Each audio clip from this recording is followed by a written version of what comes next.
Hello! Today we are going to take a look at my recent purchase, and that is battery eliminator for the Sony NP-BX1 batteries that are used on my Sony ZV-1 camera. But since I'm recording using it, then I will present you that on different model, and so it will fit whole array of different cameras from Sony.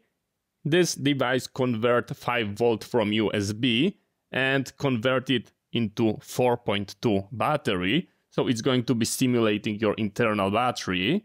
You might ask yourself why go with that route when the Sony ZV-1 got micro USB port on site, and the micro USB port on site is being supplied with 5 volt, and that 5 volt need to be converted into happy place that is used by the electronic circuitry. And the camera was designed to be operated primarily from battery, so the happy place is going to be around at 4 volts.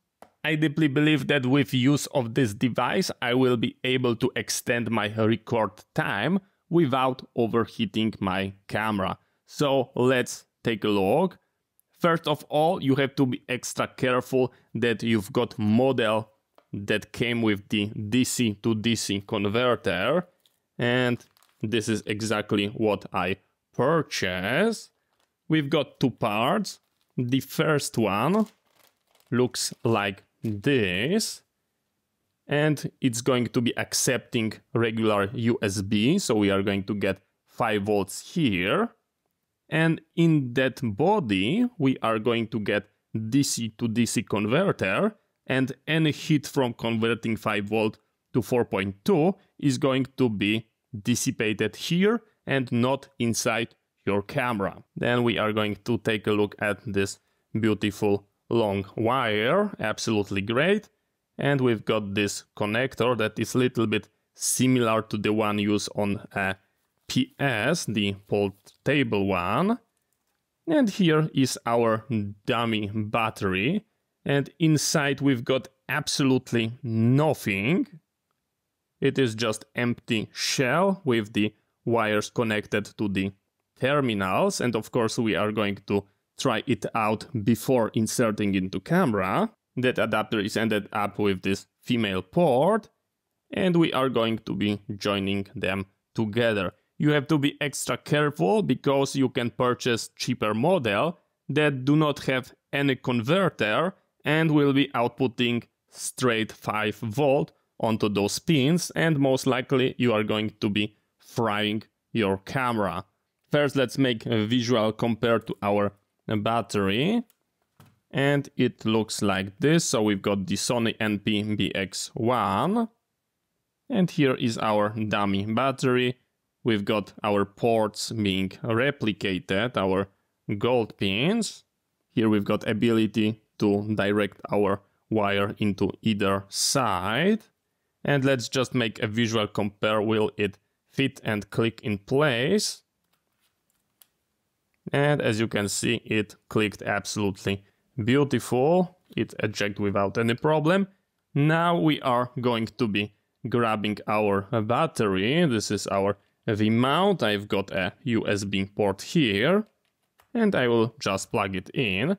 We are going to check do we've got our proper voltage. I've got my meter. I will set it up into DC. I will make sure the battery is outputting power to the USB port. Here is our positive, here is negative, and we should read around 4.2 volts. And we are absolutely beautiful, reading 4.16 volt, which is absolutely great. If you read 5 volt here, then absolutely do not use that converter because you are risking burning your camera.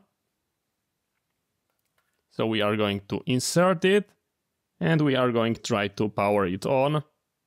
And as you can see, we are working without any problems.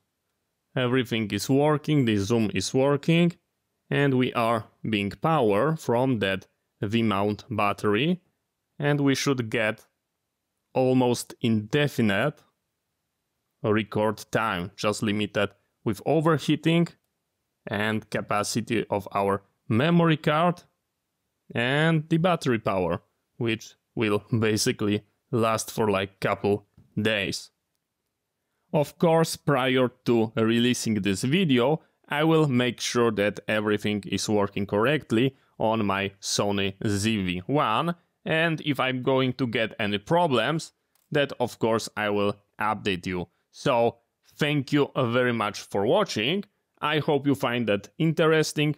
See you next time and bye bye.